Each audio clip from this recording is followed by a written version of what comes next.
GettyThe new initiative is seen as a way to tackle emerging problems. In her foreword to the new National Security Capability Review, the Prime Minister blasted the poisoning of Sergei Skripal and his daughter as a brazen and reckless act of aggression, as she discussed the importance of the new plan.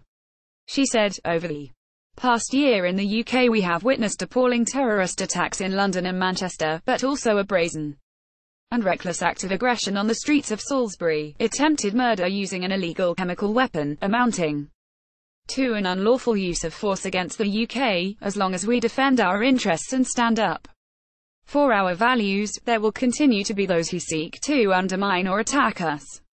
But these people should be in no doubt that we will use every capability at our disposal to defeat them." Crucially, what all of these incidents have made clear is that our national security is conditional on not only the police and security services who work so hard to keep us safe at home, or on the brave men and women of our armed forces working tirelessly around the world, but on our ability to mobilize most effectively the full range of our capabilities in concert to respond to the challenges we face. Mrs. May has told British intelligence services to use social media to prevent the spread of misinformation.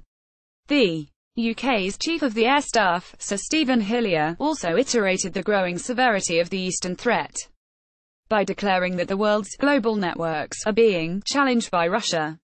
He explained, "In an era when the global networks we rely on are being challenged by Russia and other states, space operations has become an increasingly important part of RAF business, as natural and operating domain for our men and women as the skies and cyberspace are already." The new initiative is seen as a way to tackle emerging problems that are not able to be dealt with using traditional means.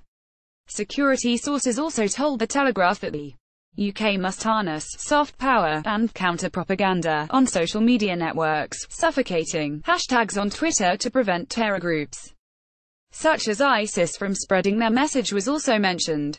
It is understood that since the Salisbury attack, the Kremlin has outputted as many as 20 different stories explaining events to confuse the picture and confuse the charge sheet. A senior Whitehall official emphasized that the UK needs the ability to dispel those stories in an effort to deal effectively with the Russian counter-narrative. GettyThe Kremlin is understood to be putting together a response to Russian diplomatic expulsions. They commented, "It's sometimes easy to think about hard-edged direct delivery capabilities, but actually, in the modern era, particularly with social media in the era of cyberspace, those other capabilities, communications, some of the soft power, these are important too." It was really important as we navigated our way through the last couple of weeks and as we go through the future that we have been able to deal effectively with the Russian counter-narrative. It's important not only that we are able to dispel those stories in our diplomatic activity, and we were, which is why we were able to secure the only collective expulsion of intelligence offices and other covert networks under diplomatic cover, but also to be able to counter that narrative in public. GettyThe Prime Minister blasted the poisoning of Sergei Skripal. "It's sometimes easy to think of national security being the delivery of hard-edged direct delivery of capabilities, but actually in the modern era, particularly with social media, in the era of cyberspace, those other capabilities, communications, some of the soft power, these are important tools." The bolstered response from the UK comes after nations unanimously voted to expel Russian diplomats on Monday. That will have surely sent a strong message to Moscow following the Salisbury incident. The Kremlin is understood to be putting together a response that will be announced by Vladimir Putin in the next few days.